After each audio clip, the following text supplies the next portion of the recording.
حاجه برضه يا شيكا، انا يعني بنادي بيها من هنا، يعني لازم الفرقه ترجع تتمرن في النادي.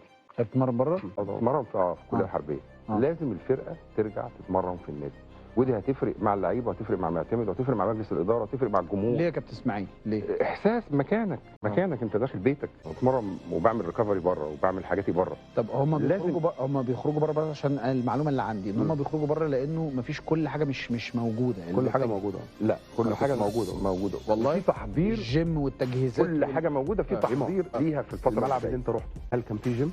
لا.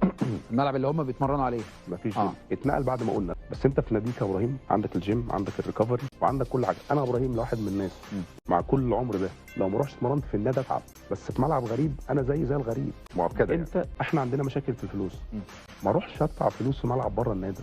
هتقول لي مش عايز دوشه حلو، ممكن يعمل زي اسوريو.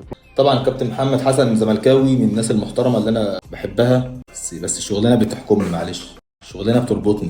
طيب في مشاكل ما بين جون ادوارد ومجلس اداره نادي الزمالك.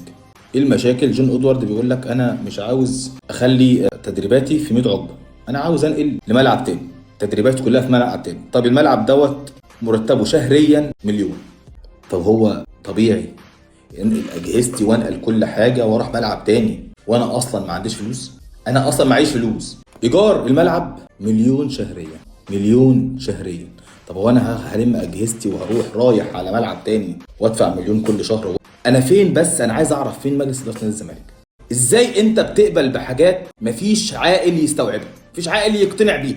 يعني انا جون ادوارد قال لي كذا، انت فين؟ انت فين من نفسك؟ انت فين قدام جمهورك؟ انا مديون ومضغوط ومزنوق وباخد من ده فلوس وباخد من ده فلوس اروح ناقل تدريباتي ملعب تاني وادين اكتر؟